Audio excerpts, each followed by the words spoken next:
You are such a genuine gem. I really hope you can hear me out here. I wanted to take you outside for a little picnic, and I have noticed there's a lot of sounds. There's birds chirping, there's air conditioning noises, but I hope that you really enjoy it. And I think I'm going to be speaking more out here than whispering, because I'm not sure that the sounds will pick up my whispering, but you guys still say that my normal voice is relaxing, so I will try to keep it calm. And yeah, I really hope that this relaxes you and that it gives you a little peace of mind through all of this when a lot of us are stuck in our house all the time. So yeah, I brought a few things with me. First of all, I think I'm going to get eating on my food because the flies want to attack it. So I brought some crackers. And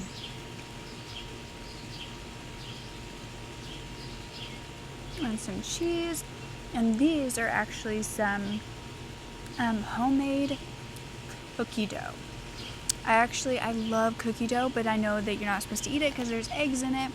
So I actually found, I think it's Betty Crocker, and it's edible cookie dough, but it's really good. It doesn't really taste like cookie dough. It tastes a lot more like cream cheese because that's what's in it, but it's really, really good.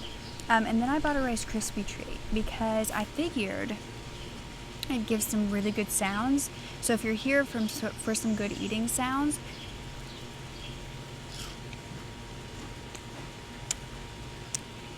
I hope I can give that to you. So I brought my water.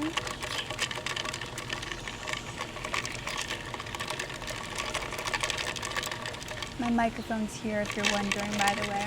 Give you guys the best sound.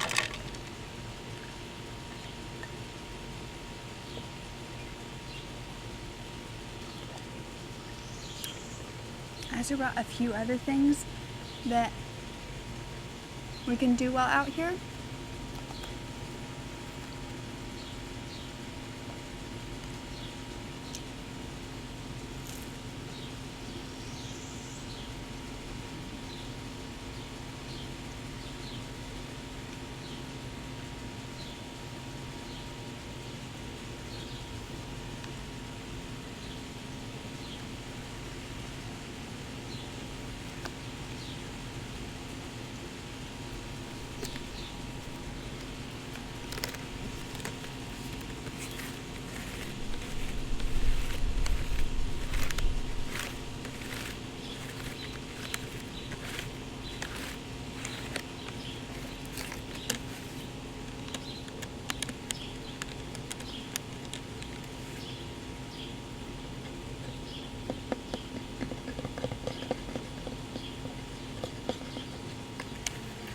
Isn't this just the cutest little thing? Little picnic basket handbag. I don't know, I love it. But inside of here, I actually put a few different things for us to do. One of which is a book. I actually brought 2 books out here.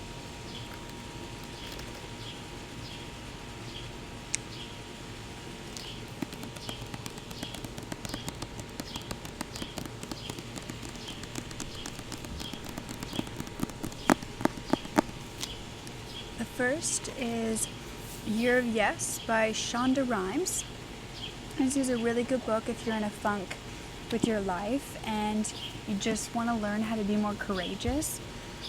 I found that I said no to a lot of things, and I still do, and it's something that I need to read again and kind of better myself at, but she is an amazing author, and it really makes you want to do it. It says on the front, how to dance it out, stand in the sun, and be your own person.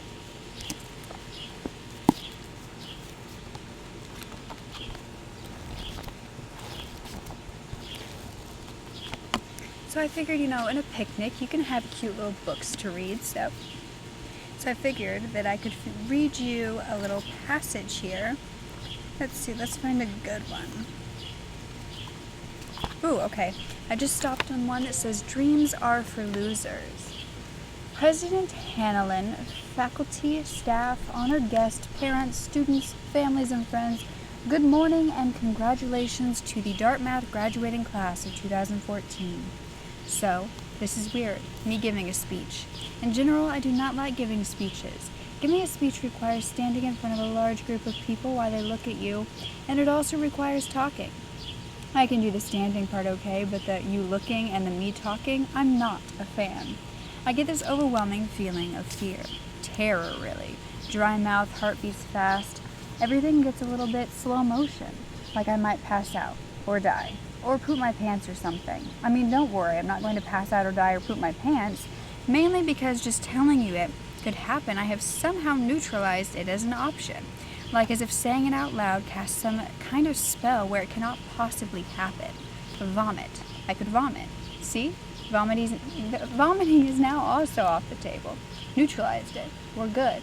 Anyway, the point is I do not like giving speeches. I'm a writer, a TV writer. I like to write stuff for other people to say.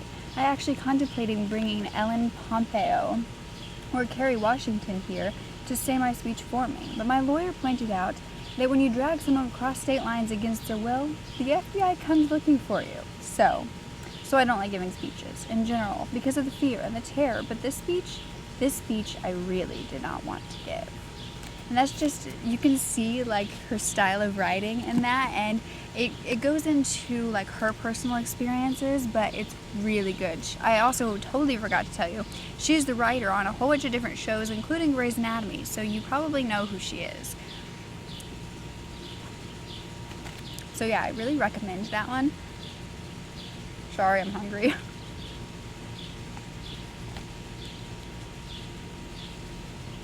These are what the little Oreo balls, not Oreo, cookie dough balls look like.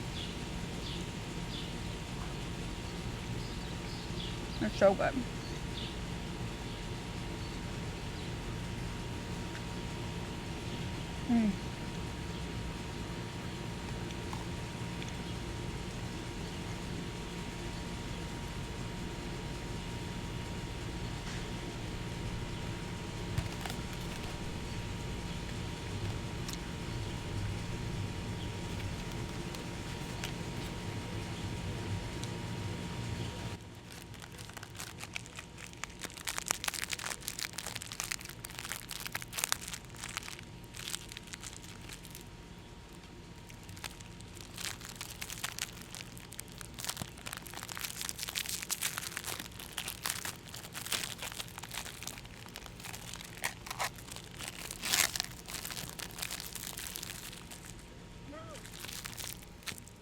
Are you ready?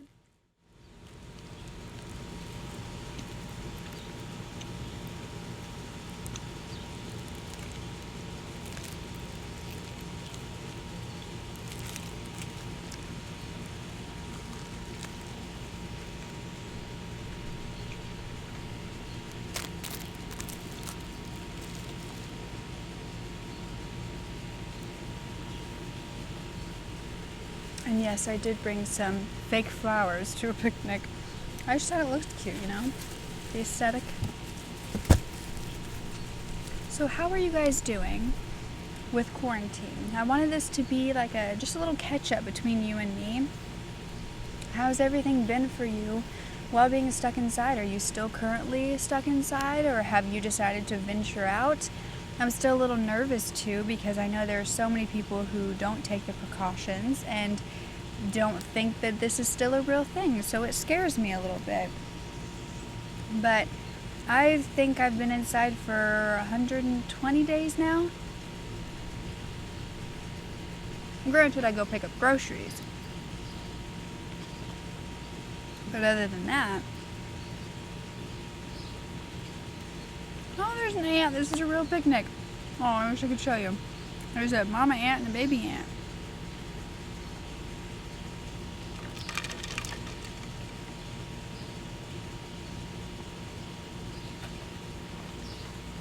I actually have been into watching a lot of TV shows, which I never really watched before. I've been watching Married at First Sight, which is such an interesting concept.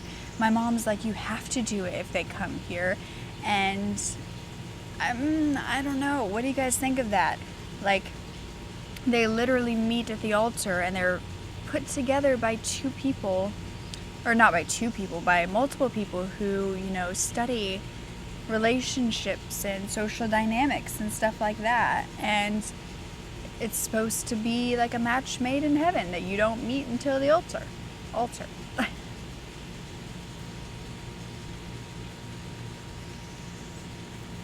I think I have too much anxiety for that, but I mean, I also don't mind being alone, so maybe when I'm 40 if I'm really desperate, but I can't ever see myself getting desperate. That's the problem. I think I'm too okay with being alone, that it's like, if this is me forever, just me, I'll be fine. Maybe, yeah, it'd be good if there was someone in my life. It might be nice, but, you know, I'm used to it now. That's kind of sad. I'm being rude. Would you like any of this? Want a cookie dough pie? Okay. All mine.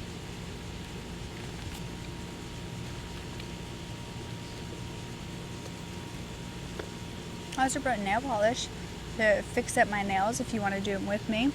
I use the Miracle Gel by Sally Hansen, and then my favorite shows of all time that I think I talk about all the time, but you know, in case any of you don't know, it's the 100, and they're based off books. The show is way better than the books, but I do have the books too. So I wanted to read some of it to you because it is my absolute favorite sci-fi dystopian, but it's more than that. I think people can see it as like this teenage like show that isn't going to teach me anything, but it's actually has so many messages to it. It has like a psychology side to it, like it goes deep into survival and trauma and what that does to you and the different decisions you can make, and it's just, it's perfect. And so on the back of the book, it kind of gives a little bit more into what the show is about, because of course the show is based on the book, but it says, no one has set foot on Earth in centuries until now. Ever since a devastating nuclear war, humanity has lived on spaceships far above Earth's radioactive surface. Now, 100 juvenile delinquents are being sent on a dangerous mission to recolonize the planet. It could be their second chance at life, or it could be a suicide mission. Clark was arrested for treason, though she's haunted by the memory of what she really did. Wells came to Earth for the girl he loves, but will she ever forgive him? Bellamy fought his way onto the transport pod to protect his sister, and Glass managed to escape, only to find that life on the ship is just as dangerous as she feared it would be on Earth. In a savage land, the 100 must fight to survive. They were never meant to be heroes, but they may be mankind's last hope. By the way, the Glass in the book, she doesn't exist in the actual series, which is weird. But my God, it's so good. It's so good. In fact, should I like read you a little chapter? I don't know. Like, I feel like I should read you a little something. Let me eat this first.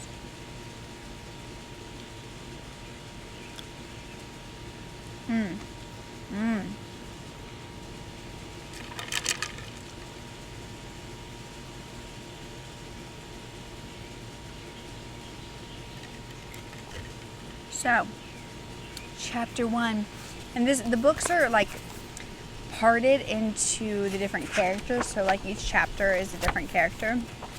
But chapter 1, Clark. The door slid open, and Clark knew it was time to die.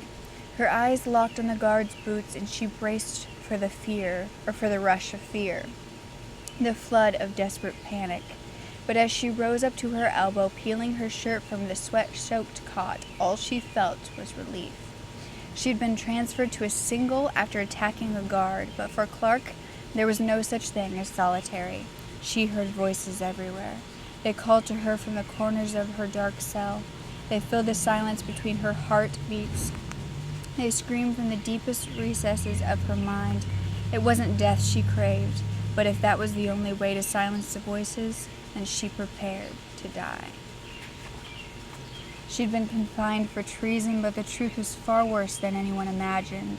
Even if by some miracle she was pardoned at her retrial, there would be no real reprieve. Her memories were more oppressive than any cell walls. The guard cleared his throat as he shifted his weight from side to side. "Prisoner number 319, please stand." He was younger than she expected, and his uniform hung loosely from his lanky frame, betraying his status as a recent recruit. A few months of military rations weren't enough to banish the specter of malnutrition that haunted the colony's poor outer ships Walden and Arcadia. Clark took a deep breath and rose to her feet. "Hold out your hands," he said, pulling a pair of metal restraints from the pocket of his blue uniform. Clark shuddered as his skin brushed against hers. She hadn't seen another person since they'd brought her into the new cell, let alone touched one. "Are they too tight?" he asked, as his brisk tone frayed by a note of sympathy that made Clark's chest ache. It'd been so long since anyone but Talia, her former cellmate and her only friend in the world, had shown her compassion. She shook her head. "Just sit on the bed, the doctor's on its way." "They're doing it here?" Clark said hoarsely, the words scraping against her throat. If a doctor was coming, that meant they were foregoing her retrial.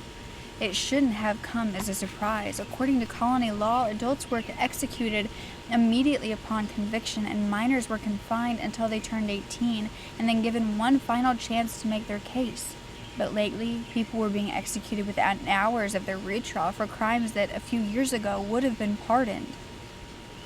Still, it was hard to believe they'd actually do it in her cell. In a twisted way, she'd been looking forward to one final walk to the hospital where she'd spent so much time during her medical apprenticeship. One last chance to experience something similar. If only the smell of disinfectant and the hum of the ventilation system before she lost the ability to feel forever. The guard spoke without meeting her eyes. "I need you to sit down." Clark took a few short steps and perched stiffly on the edge of her narrow bed. Although she knew that solitary warped her perception of time, it was hard to believe she had been here alone for 6 months. The year she'd spent with Talia and their third cellmate Lisa, a hard-faced girl who smiled for the first time when they took Clark away, had felt like an eternity. But there was no other explanation. Today had to be her 18th birthday, and the only present waiting for Clark was a syringe that would paralyze her muscles until her heart stopped beating. Afterward, her lifeless body would be released into space, as was the custom on the colony, left to drift endlessly through the galaxy. Should I keep going or no? Okay, I'll keep going. A figure appeared in the door, and a tall, slender man stepped into the cell. Although his shoulder-length gray hair partially obscured the pin on his collar of his lab coat, Clark didn't need a pin to recognize him as the council's chief medical advisor. She had spent the better part of the year before her confinement shadowing Dr. Lahiri, and couldn't count the number of hours she stood next to him during surgery. The other apprentices had envied Clark's assignment and had complained of nepotism when they discovered that Dr. Lowry was one of her father's closest friends. At least he had been before her parents were executed. "Hello, Clark," he said pleasantly, as if they were greeting her in the hospital dining room instead of a detention cell. "How are you?" "Better than I'll be in a few minutes, I imagine." Dr. Lahiri used to smile at Clark's dark humor, but this time he winced and turned to the guard. "Can you undo the cuffs and give us a moment, please?" The guard shifted uncontrollably. "I'm not supposed to leave her unattended." "You can wait right outside the door," said Dr. Lahiri with exaggerated patience. "She's an unarmed 17-year-old. I think I'll be able to keep things under control." The guard avoided Clark's eyes as he removed the handcuffs. He gave Dr. Lahiri a curt nod as he stepped outside. "You mean I'm an unarmed 18-year-old, Clark said, forcing what she thought was a smile. "Or are you turning into one of those mad scientists who never knows what year it is?" Her father had been like that. He'd forgotten to program the circadian lights in their flat and ended up going to work at 0400, too absorbed in his research to notice that the ship's corridors were deserted. "You're still 17, Clark," said Dr. Lahiri in the calm, slow manner he usually reserved for patients waking up for surgery. "You've been in solitary for 3 months." "Then what are you doing here?" she asked, unable to quell the panic creeping into her voice. "The law says you have to wait till I'm 18. "There's been a change of plans. That's all I'm authorized to say." So you're authorized to execute me but not to talk to me? She remembered watching Dr. Lahiri during her parents' trial. At the time, she'd read his grim faces, an expression of disapproval with the proceedings, but now she wasn't sure. He had spoken up in their defense. He hadn't spoken up in their defense. No one had. He'd simply sat there mutely as the council found her parents, two of Phoenix's most brilliant scientists, to be in violation of the Gaia Doctrine, the rules established after the cataclysm to ensure the survival of the human race. What about my parents? Did you kill them too? Dr. Lahiri closed his eyes as if Clark's words had transformed from sounds into something visible, something grotesque. I'm not here to kill you, he said quietly. He opened his eyes and gestured to the stool at the foot of Clark's bed. May I? When Clark didn't reply, Dr. Lahiri walked forward and sat down so he was facing her. Can I see your arm, please? Clark felt her chest tighten, and she forced herself to breathe. He was lying. It was cruel and twisted, but it'd be all over in a minute. She extended her hand toward him. Dr. Lahiri reached into his coat pocket and produced a cloth. It smelled of antiseptic. Clark shivered as he swept it along the inside of her arm. Don't worry, this isn't going to hurt. Clark closed her eyes. She remembered the anguished look Wells had given her as the guards were escorting her out of the council chambers. While the anger that had threatened to consume her during the trial had long since burned out, thinking about Wells sent a new wave of heat pulsing through her body like a dying star emitting one final flash of light, before it faded into nothingness. Her parents were dead, and it was all his fault. His grip tightened. That was it. Clark took a deep breath, and she felt a prick on the inside of her wrist. There, you're all set. Clark's eyes snapped open. She looked down and saw a metal bracelet clasped to her arm. She ran her finger along it, wincing at what felt like a dozen tiny needles pressing into her skin. What is this? She asked frantically, pulling away from the doctor. Just relax, he said with infuriating coolness. It's a vital transponder. It will track your breathing and blood composition and gather all sorts of useful information. Useful information for who? Clark asked, although she could already feel the shape of his answer in the growing mass of dread in her stomach. There have been some exciting developments, Dr. Lahiri said, sounding like a hollow imitation of Wells' father, Chancellor Jaha, making one of his Remembrance Day speeches. You should be very proud. It's all because of your parents. My parents were executed for treason. Dr. Lahiri gave her a disapproving look. A year ago, it would have made Clark shrink with shame, but now she kept her gaze steady. Don't ruin this, Clark. You have a chance to do the right thing, to make up for your parents' appalling crime. There was a dull crack as Clark's fist made contact with the doctor's face, followed by a thud as his head slammed against the wall. Seconds later, the guard appeared and had Clark's hands twisted behind her back. Are you all right, sir? He asked. Dr. Lahiri sat up slowly, rubbing his jaw as he surveyed Clark with a mixture of anger and amusement. At least we know you'll be able to hold your own with the other delinquents when you get there. Get where? Clark grunted, trying to free herself from the guard's grip. We're clearing out the detention center today. 100 lucky criminals are getting the chance to make history. The corners of his mouth twitched into a smirk. You're going to Earth. Dun dun dun. That was just chapter 1. So, yeah, I really recommend watching the series because it's really, really good. But now I think it's time. Oh, I didn't even show you the inside. It's like this really cute green flowery material. I love it so much. But the last thing in here is some lip gloss.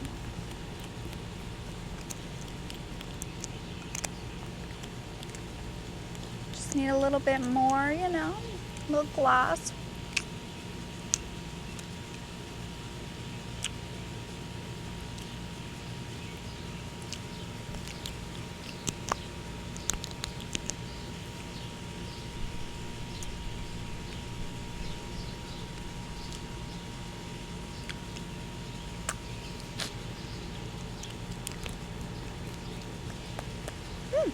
It's so much better. Did you want me to go ahead and do your nails? No? Why not? Oh, yeah, that makes sense if you already have them done. I just wanted to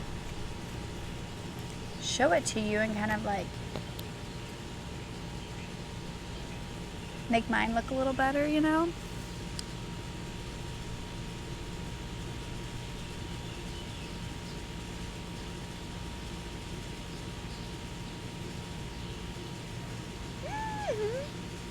Love it.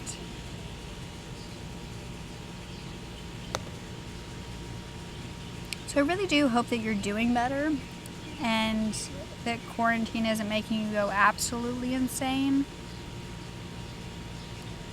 I think that, we're all past the hump of the shock, and we're now in this, fear state that this is all it's ever going to be for us and that we're never going to go back to normal. And I think, the sooner that we kind of accept that and adapt to it, the better, because I'm afraid that we're all just going to get so used to the nothingness and the fear that we're not going to continue doing what we love and continue, finding ways to make ourselves happy, and that it's totally okay to be struggling during this time. I mean, nobody in our generation has experienced anything like this, but I think at the same time, we have to be learning ways to adapt and ways to motivate ourselves again. And, this time is so new to all of us. So why don't we try our best to make something amazing out of it, Whether you're trying, a new sport, whether you are trying to change up your looks.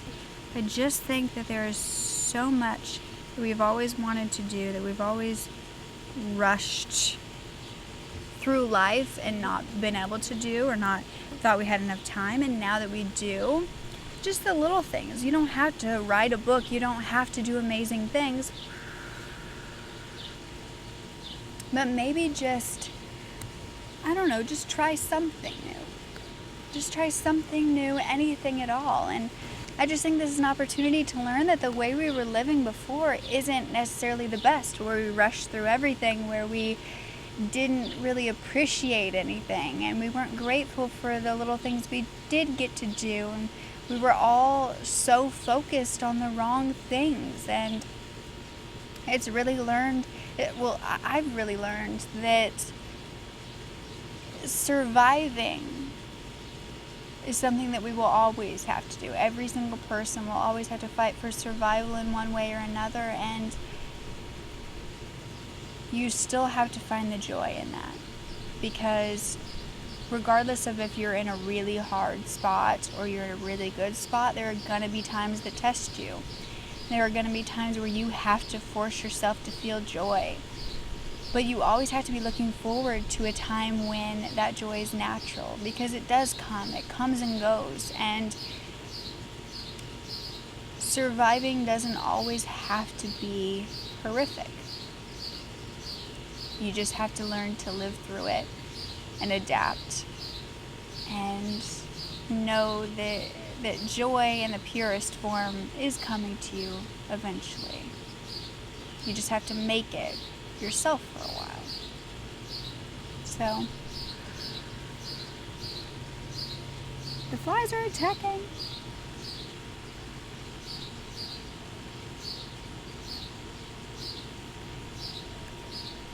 So yeah, I think this is all for my picnic.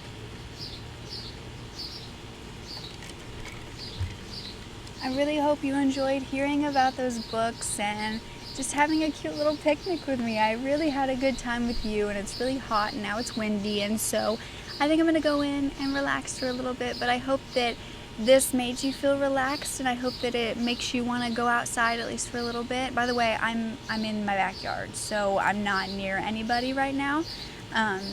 So definitely being safe and social distancing. So if you do decide to go out, if you can't just go outside of your home, please wear a mask, be safe, social distance, do your part to stop this, so we can continue on in life and hopefully be better people after this, and know that, you know, we had to go so long without living a normal life that our normal, we're not just going to treat it like it's an everyday mundane activity. We're going to be so grateful to just do mundane. And I think that's kind of what we all needed, is a little wake-up call. Like, It could be much worse.